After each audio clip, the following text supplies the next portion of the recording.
أعوذ بالله من الشيطان الرجيم. بسم الله الرحمن الرحيم. إنا أنزلنا التوراة فيها هدى ونور يحكم بها النبيون الذين أسلموا للذين هادوا والربانيون والأحبار بما استحفظوا من كتاب الله وكانوا عليه شهداء فلا تخشوا الناس واخشوني ولا تشتروا بآياتي ثمنا قليلا ومن لم يحكم بما أنزل الله فأولئك هم الكافرون۔ بے شک ہم نے تورات نازل فرمائی جس میں ہدایت اور نور ہے۔ فرما بردار نبی اور ربانی علماء اور فقہا یہودیوں کو اسی کے مطابق حکم دیتے تھے، کیونکہ انہیں اللہ کی اس کتاب کا محافظ بنایا گیا تھا اور وہ اس کے خود گواہ تھے۔ تو لوگوں سے خوف نہ کرو اور مجھ سے ڈرو، اور میری آیتوں کے بدلے تھوڑی ذلیل قیمت نہ لو، اور جو اس کے مطابق فیصلہ نہ کریں جو اللہ تبارک و تعالی نے نازل کیا تو وہی لوگ کافر ہیں۔ اِنَّا أَنزَلْنَا التَّوْرَاةَ، بے شک ہم نے توریت نازل فرمائی۔ اس آیت مبارکہ میں توریت شریف کی عظمت اور اس کے مطابق انبیاء کرام علیہ السلام کا فیصلہ فرمانا اور اسی کے مطابق سچے علماء فقہا کا فیصلہ کرنا بیان کیا گیا ہے، اور اس کے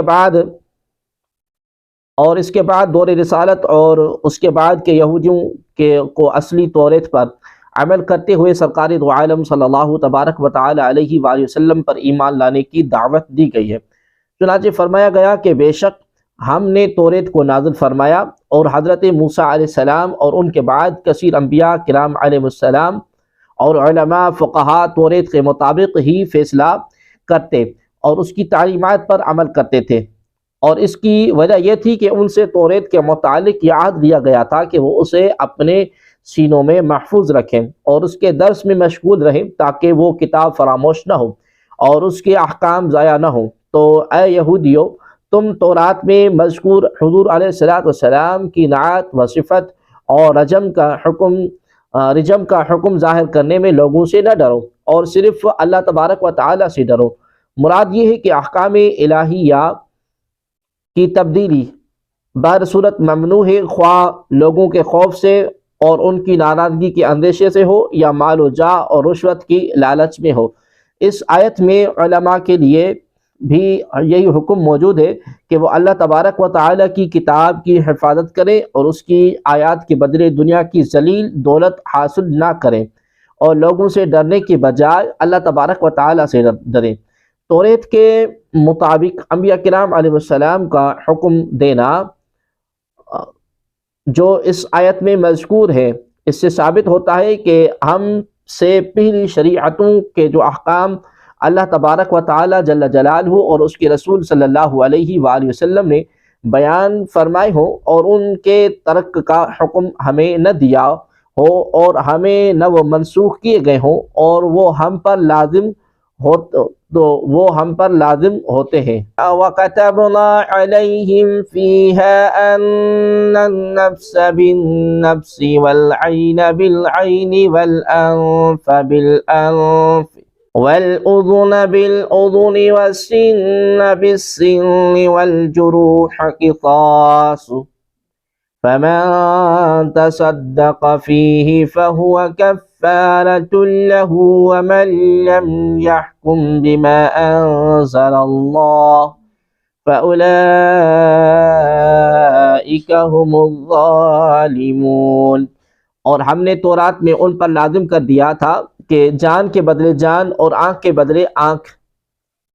جان کے بدلے جان اور آنکھ کے بدلے آنکھ، اور ناک کے بدلے ناک اور کان کے بدلے کان اور دانت کے بدلے دانت کا قصاص لیا جائے گا، اور تمام زخموں کا قصاص ہوگا۔ پھر جو دل کی خوشی سے خود کو قصاص کے لیے پیش کر دے تو یہ اس کا کفارہ بن جائے گا، اور جو اس کے مطابق فیصلہ نہ کرے جو اللہ نے نازل کیا تو وہی لوگ ظالم ہیں۔ وَكَتَبْنَا عَلَيْهِمْ، اور ہم نے ان پر لازم کر دیا تھا۔ اس آیت میں اگرچہ بیان ہے کہ توریت میں یہودیوں پر قصاص کے یہ احکام تھے، لیکن چونکہ ہمیں ان کے ترک کرنے کا حکم نہیں دیا گیا، اس لیے ہم پر بھی یہ احکام لازم رہیں گے، کیونکہ سابقہ شریعتوں کے جو احکام اللہ تبارک و تعالی اور رسول کریم صلی اللہ علیہ وآلہ وسلم کے بیان سے ہم تک پہنچے منسوخ نہ ہوئے ہوں، وہ ہم پر لازم ہوا کرتے ہیں، جیسا کہ اوپر کی آیت سے ثابت ہوا۔ آیت میں زخموں کے، اعضاء کے اور جان کے قصاص کا حکم فرمایا گیا۔ اعضاء اور زخموں کے قصاص میں کافی تفصیل ہے جس کے لیے فقہی کتابوں کا مطالعہ ضروری ہے، اور جان کے قصاص کا حکم یہ ہے کہ اگر کسی نے کسی کو قتل کیا تو اس کی جان مقتول کے بدلے میں لے لی جائے گی، خواہ وہ مقتول مرد ہو یا عورت، آزاد ہو یا غلام، مسلم ہو یا ذمی۔ حضرت عبداللہ بن عباس رضی اللہ تعالی عنہما سے مروی ہے کہ مرد کو عورت کے بدلے قتل نہ کرتے تھے، اس پر یہ آیت کریمہ، مرد کو عورت کے بدلے قتل نہ کرتے تھے، اس پر یہ آیت کریمہ نازل ہوئی۔ فَمَن تَصَدَّقَ بِهِ، تو جو خود کو قصاص کے لیے پیش کر دے، یعنی جو قاتل یا جرم کرنے والا اپنے جرم پر نادم ہو کر گناہ کے وبال سے بچنے کے لیے بخوشی اپنے اوپر حکم شرعی جاری کرائے تو قصاص اس کے جرم کا کفارہ ہو جائے گا اور آخرت میں اس پر عذاب نہ ہوگا۔ بعض مفسرین نے اس کی معنی یہ بیان کی ہے کہ جو صاحب حق قصاص کو معاف کر دے تو یہ معافی اس کے لیے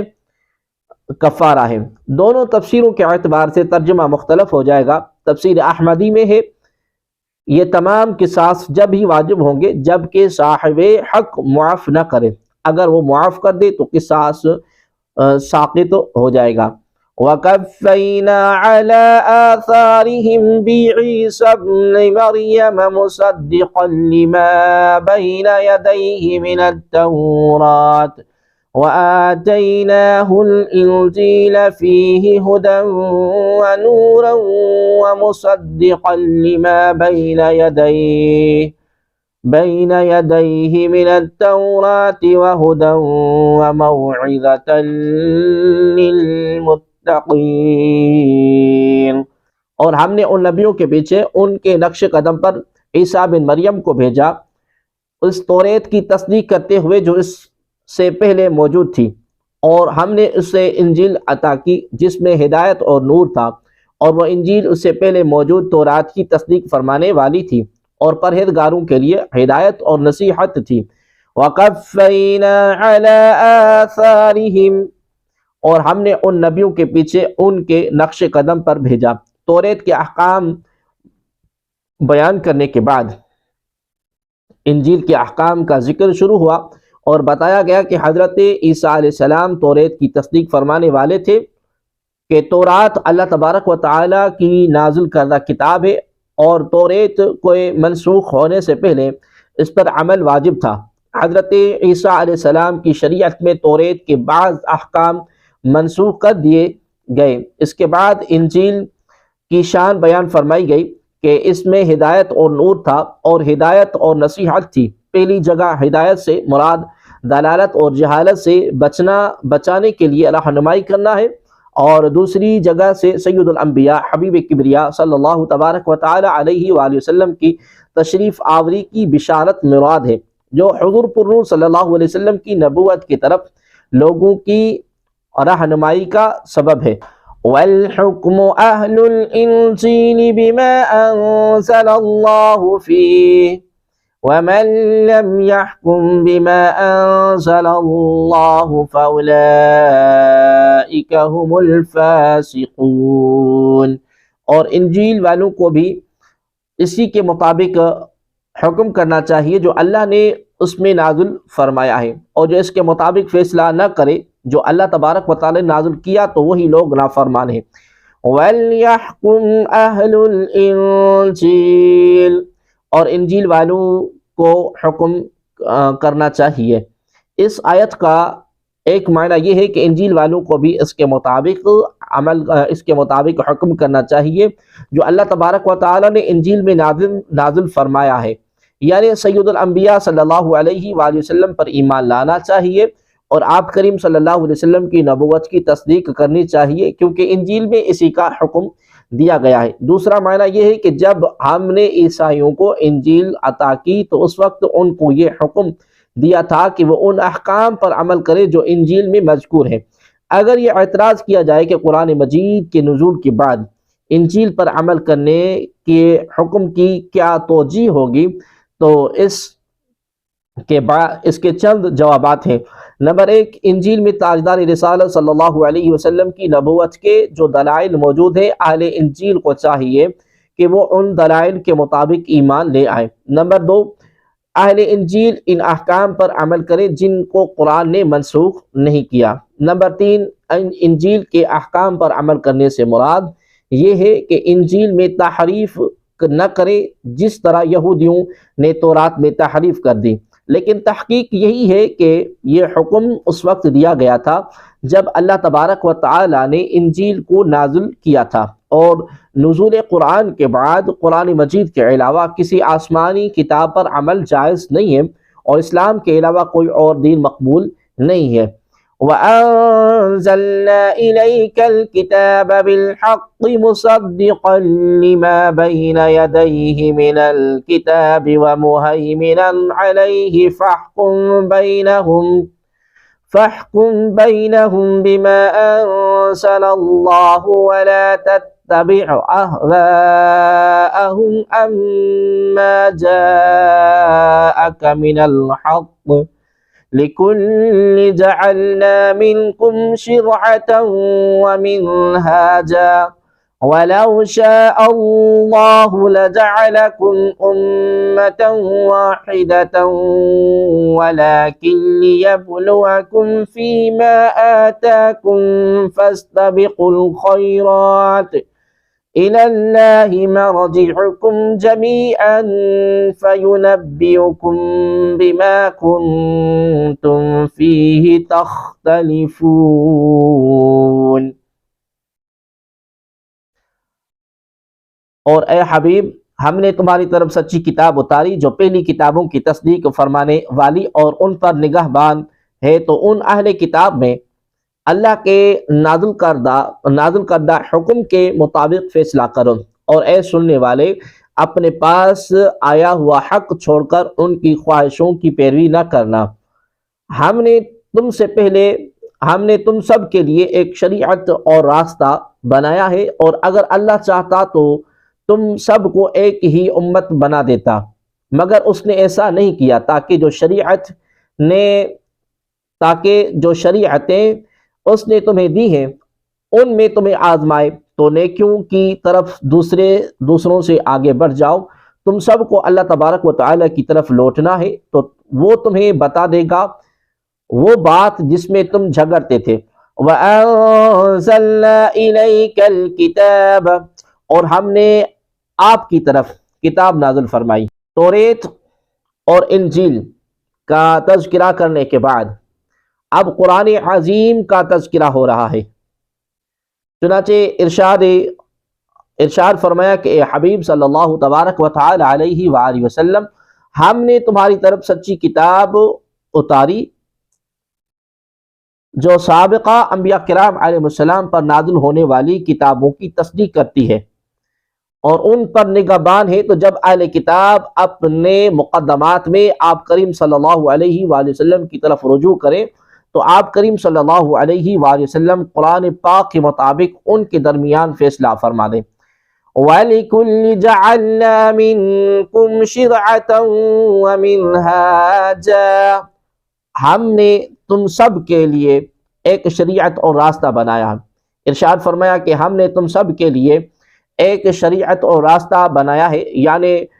فروعی اعمال ہر ایک کا خاص اور جدا جدا ہیں، جیسے نمازوں اور روزوں کے تعداد اور اس طرح کے احکام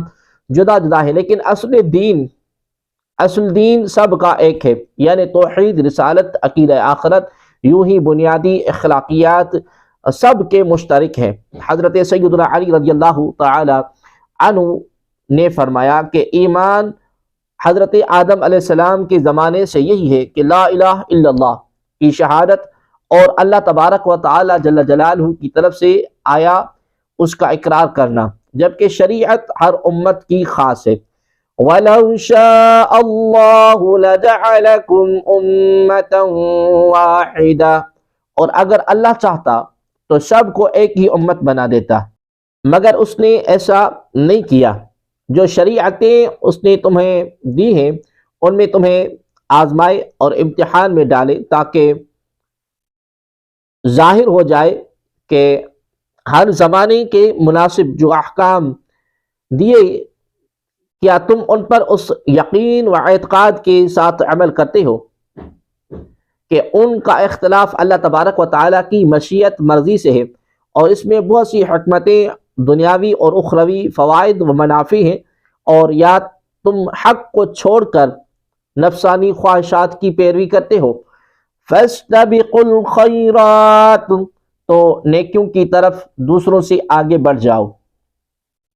قرآن پاک کا حکیمانہ طریقہ یہ ہے کہ جن معاملات سے انسان کی دنیا و آخرت کا کوئی قابل قبول فائدہ متعلق نہیں، ان میں بحث مقابلہ کرنے کی بجائے انہیں رضا الہی اور بھلائی کے کاموں میں مقابلہ کرنے کی دعوت دیتا ہے۔ چنانچہ یہاں اسی انداز کی ایک جھلک کی شریعتوں کے اختلاف کے باوجود اختلاف کی وجوہات میں فلسفیانہ بحثیں کرنے اور بال کی کھال اتارنے کے بجائے نیکیوں کی طرف آنے کی دعوت دی۔ اس میں ہماری بہت سی چیزوں کی اصلاح ہے۔ آج کل حالات یہ ہے کہ ہر محاذ اور میدان میں فضولیات پر بحث مباحثہ اور پانی سے مکھن نکالنے کی کوششیں جاری رہتے ہیں، اور کرنے کے کاموں کی طرف توجہ کم ہوتی ہے۔ خواہ مخواہ ریاکاری نکالنے کو مہارت اور قابلیت شمار کیا جاتا ہے، اگرچہ عملی طور پر ایسے آدمی کی حالات نہایت گری ہوئی ہے۔ بحث وہاں کی جائے جہاں سے کوئی فائدہ نظر آئے، صرف وقت گزاری، لوگوں کو متوجہ رکھنے، طلب شہرت اور قابلیت دکھانے کے لیے اپنا اور لوگوں کا وقت ضائع کرنا، اور عملی دنیا میں تنکا تک نہ توڑنا۔ عقل، دین اور اسلام سب کی منافی ہے۔ اس نصیحت کی روشنی میں بہت سے لوگوں کو اپنے طرز عمل پر نظر کرنے کی حاجت ہے۔ سمجھنے کے لیے سرکار دو عالم صلی اللہ علیہ وسلم کا ایک یہ فرمان کافی ہے کہ من حسن اسلام المرء ترکہ ما لا یعنی ہے، آدمی کے اسلام کے حسن سے ہے کہ وہ فضول چیزوں کو چھوڑ دے۔ وَأَنِحْكُمْ بَيْنَهُمْ بِمَا أَنزَلَ اللَّهُ وَلَا تَتَّبِعْ أَهْوَاءَهُمْ وَاحْذَرْهُمْ أَن يَفْتِنُوكَ عَن بَعْضِ مَا أَنزَلَ اللَّهُ إِلَيْكَ فَإِن تَوَلَّوْا فَاعْلَمْ أَنَّمَا يُرِيدُ اللَّهُ أَن يُصِيبَهُم بِبَعْضِ ذُنُوبِهِمْ وَإِنَّ كَثِيرًا مِّنَ النَّاسِ لَفَاسِقُونَ۔ اور اے مسلمان، یہ کہ ان لوگوں کے درمیان اس کے مطابق فیصلہ کرو جو اللہ نے نازل فرمایا ہے، اور ان کی خواہشات کے پیچھے نہ چلو، اور ان سے بچتے رہو کہیں وہ تمہیں اس کے بعض احکام سے ہٹا نہ دے جو اللہ نے تمہاری طرف نازل کیا ہے۔ پھر اگر وہ منہ پھیرے تو جان لو کہ اللہ انہیں ان کے بعض گناہوں کی سزا پہنچانا چاہتا ہے، اور بے شک بہت سے لوگ نافرمان ہیں۔ وَأَنِحْكُمْ بَيْنَهُمْ بِمَا أَنزَلَ اللَّهُ، اور یہ کہ اے مسلمان لوگوں کے درمیان اس کے مطابق فیصلہ کرو جو اللہ نے نازل فرمایا۔ یا مسلمان فیصلہ کرنے والوں کو فرمایا کہ اہل کتاب کے درمیان اللہ تبارک و تعالیٰ کی نازل فرمائے ہوئے حکم کے مطابق فیصلہ کرو، اور اس بات سے بچتے رہو کہ یہ لوگ تمہیں کسی غلطی کے مرتکب نہ کروا دیں۔ اور اگر اہل کتاب لوگ قرآن سے اعراض کریں تو سمجھ جاؤ کہ اللہ تبارک و تعالیٰ انہیں ان کے گناہوں کی سزا دینا چاہتا ہے جو دنیا میں قتل و گرفتار اور جلاوطنی کے ساتھ ہوگی، جبکہ ویسے تمام گناہوں کی سزا آخرت میں دے گا۔ أَفَحُكْمُ الْجَاهِلِيَّةِ يَبْغُونَ وَمَنْ أَحْسَنُ مِنَ اللَّهِ حُكْمًا لِقَوْمٍ يُوقِنُونَ۔ تو کیا یہ لوگ جاہلیت کا حکم چاہتے ہیں، اور یقین والوں کے لیے اللہ سے بہتر کس کا حکم ہو سکتا ہے؟ أَفَحُكْمُ الْجَاهِلِيَّةِ يَبْغُونَ، تو کیا یہ لوگ جاہلیت کا حکم چاہتے ہیں؟ اس آیت کا شان نزول یہ ہے کہ بنی نذیر اور بنی قریظہ یہودیوں کے دو قبیلے تھے، ان میں آپس میں قتل و غارت گری جاری رہتی تھی۔ جب نبی کریم صلی اللہ علیہ وآلہ وسلم مدینہ طیبہ میں رونق افروز ہوئے تو یہ لوگ اپنا مقدمہ حضور پر نور صاحب الاولاق صلی اللہ علیہ وسلم کی خدمت میں لائے، اور بنی قریظہ نے کہا کہ بنی نذیر ہمارے بھائی ہیں، ہم وہ ایک نسل سے ہیں، ایک دین رکھتے ہیں اور ایک کتاب توریت کو مانتے ہیں، لیکن اگر بنی نذیر ہم میں سے کسی کو قتل کریں تو وہ اس کے خون بہا میں ہمیں 70 وسق ایک بڑا وزن کھجوریں دیتے ہیں، اور اگر ہم میں سے کوئی ان کے کسی آدمی کو قتل کر دے تو ہم اس کے خون بہا میں 140 وسق لیتے ہیں۔ آپ کریم صلی اللہ علیہ وآلہ وسلم اس کا فیصلہ فرما دیں۔ تاجدار رسالت صلی اللہ علیہ وسلم نے فرمایا، میں حکم دیتا ہوں کہ دونوں قبیلوں کے افراد کا خون برابر ہے، کسی کو دوسرے پر فضیلت نہیں۔ اس پر بنی نذیر بہت برہم ہوئے اور کہنے لگے کہ ہم آپ کریم صلی اللہ علیہ وسلم کے فیصلے سے راضی نہیں، آپ کریم صلی اللہ علیہ وسلم ہمارے دشمن ہیں، ہمیں ذلیل کرنا چاہتے ہیں۔ اس پر یہ آیت کریمہ نازل ہوئی اور فرمایا گیا کہ جاہلیت کی گمراہی اور ظلم کا حکم چاہتے ہیں، جو حکم حضور پر نور صلی اللہ علیہ وسلم نے دیا ہے وہ اللہ تبارک و تعالیٰ کا حکم ہے، اور اللہ تبارک و تعالیٰ کے حکم سے بڑھ کر کس کا حکم اچھا ہو سکتا ہے؟